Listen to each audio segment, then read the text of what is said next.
The times that we've spent together, I've seen things like you have enlightened me, and I've witnessed firsthand with you some acts that were racist, just straight up. But like, do you have fear over this? Like, is there like something in you that would say like I get scared about this sometimes? Yeah, and I think I think it's okay to say that and just admit that. I think the biggest thing for me lately, what's hit is if I'm feeling this way, how are my students feeling? How are the people that we are charged with taking care of? How much they feel, and not just black and brown, but white kids too. Because I know how you felt in that situation. Mm-hmm. You felt bad and horrible for me. And I know for our students, the ones that are fearful and their friends who know that they're in fear, everybody's tense, everybody's anxious. And I go out, my wife told me the other day, she goes, I'm scared every time you go out. And, that hit me hard because as much as I don't want to think about it sometimes, to know that my wife or my family is at home worried that I'm going to not come through the door, that's not the kind of world that we're supposed to be living in right now. That's not what Jesus would want for us. So, but in real talk, you never know. I mean, I left here one day and had a situation with a police officer, and just trying to process and understand it. It was tough. It was tough, and then it makes you a little nervous the next time the police gets behind you. It's like, I don't want to be the one today, right? So, and it's heavy. It's heavy. So I know it's heavy for our students and parents because it's been heavy for me. Yeah.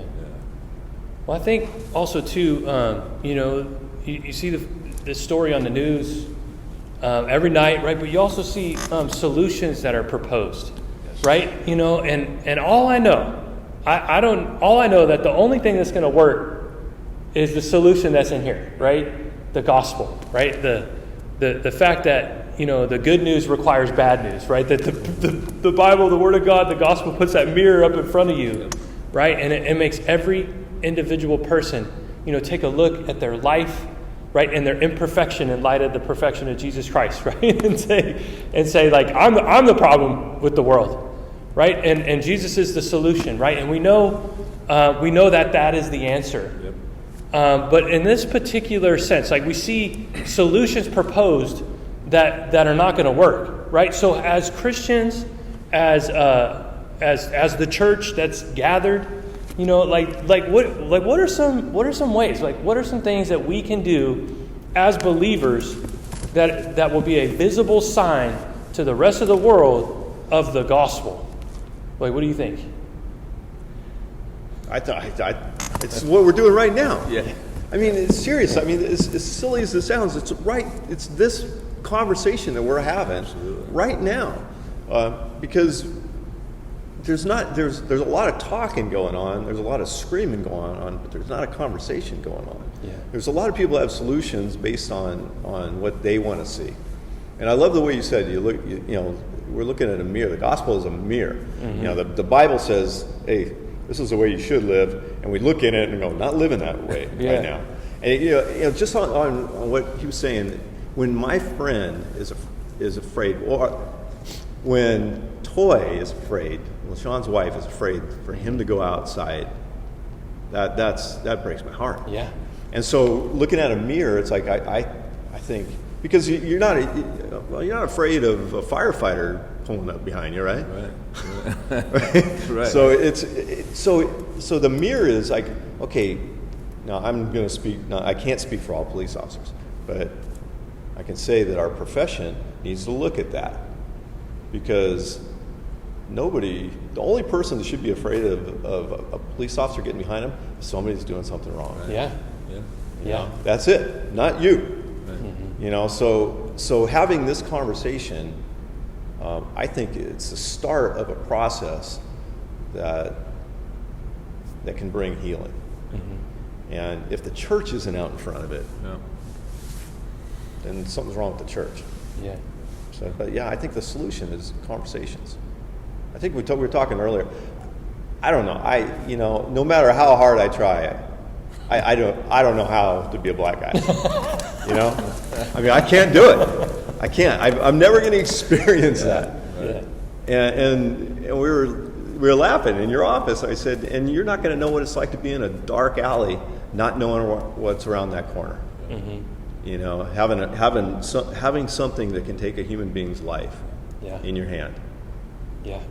You know, but if we talk about it, maybe I can give a little bit of experience to you, because you don't know what that's like either. Right. But now remember, I have a daughter who's a cop, so maybe I don't want to know what that's like. So don't tell me that. Yeah. She's in San Diego. It's a beautiful city. Yes. Yeah. Right. So Nick brought up, conversations, right? And we've experienced that over the last 5 years. You've heard from him, and he's heard from you.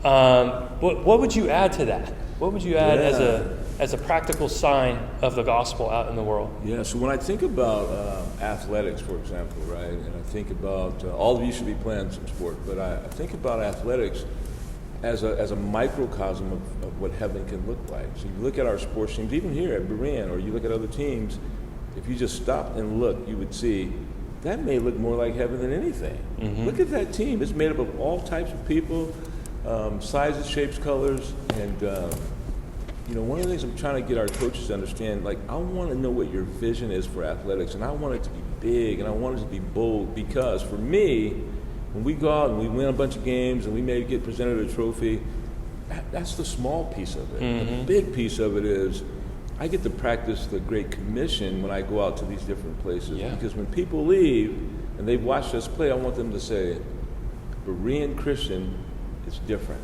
Mm-hmm. Something about that group of people. And if we can change one person, get one person thinking about Jesus, because Berean Christians showed up, looked different than what communities look like, and mm-hmm. played a certain way that really shows who Jesus is through our play, then we live the Great Commission. So I want our programs, our athletic programs, to be big and bold, and to go into different parts of the world and play in different cities and really live out that through athletics. Mm-hmm. I'm excited about the future for that. City on a hill, the light of the world. Okay, so both of you guys answered for your profession, right? You talked about getting together and talking as a police officer, and you brought up, what you're doing as an athletic director and your vision for that, which is amazing. But go back and put yourself back in high school and say, what would you say to a 16-year-old about, what are some practical things that they can do in their own lives to be a visible sign of heaven and of the gospel of Jesus Christ with this issue of race and ethnicity? Oh, you're looking at me. Yeah, like I'm looking first. at you. When you had hair. Oh, man. Way back. Oh, way back. Oh, and I had lots. I was back in the 70s, so it was long. Big mullet.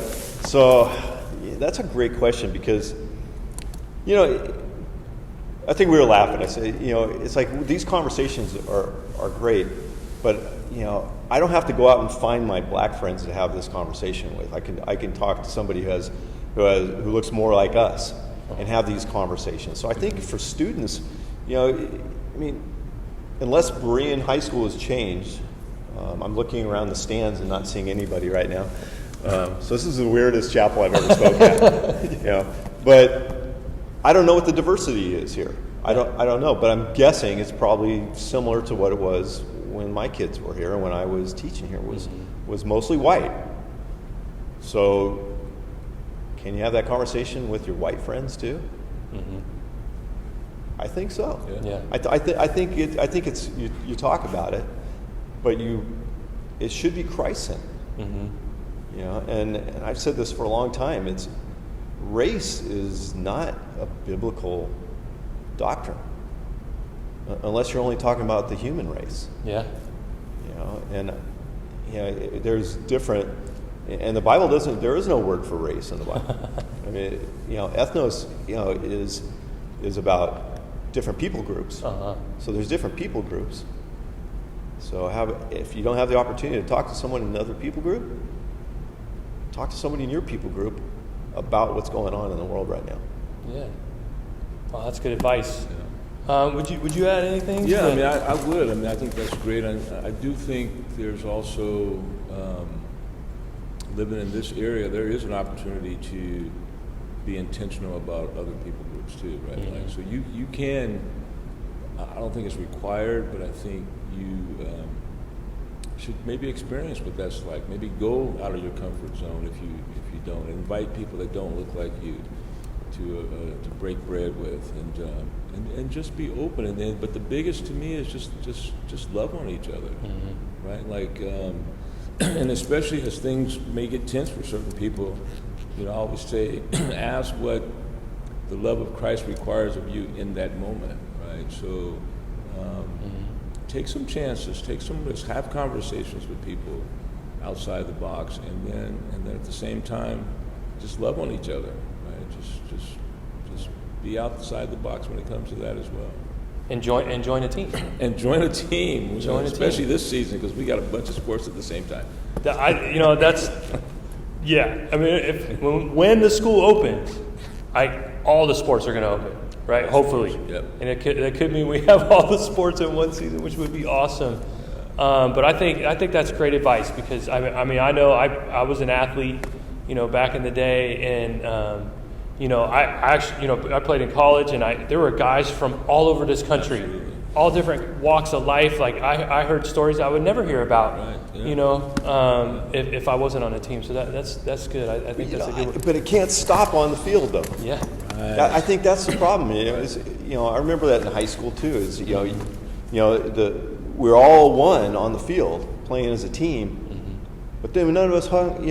Everybody separated, went their own ways. Yeah. Black kids went over there. The Hispanic kids went over there. White kids went over there. Yeah. That can't be. Yeah. Okay, so what do you do after practice? You should be hanging out with each other. Have barbecue, Yeah. video games. Yeah. Hanging. Be with each other. Spend I time. don't know with that experience. I grew up in the greatest little town in California, Monrovia, California, and that's what we did. Like, there were a mix of people, and we went to each other's houses, and we hung out, and we swam in each other's pools, and I knew each other's moms and dads, and gave each other rides, and man, it was just, even to this day when you talk about that, there's so much pride and love for Monrovia. We're always going to be Wildcats, because we always did that. And so I think Nick is absolutely right. Like, it can't stop when you walk past that gate. It has to continue into each other's homes and cars and neighborhoods, and shop together, and break bread and eat yogurt together, and whatever you do it together as a team. But I will also say this: part of that calling to make that really doable is the coaches. Right, so I'm going to challenge our coaches to create those environments so that that's what people want to do. Saved by the bell. Students, I hope this was beneficial. The logical discussion question for this week for you is, how might you apply, what you've heard here? How might you be a picture of heaven for the rest of the world? How might you be a city on a hill, or the light of the world, right? Bible teachers, students, have fun talking about this week. Okay, thank you guys. Thank you, Nick. Thank you, Coach Wells. Thank you. All right. Wells. Yeah. I like the way that sounds. Oh, yeah, it sounds good. All right, we love you guys. Have a fantastic week. Bye.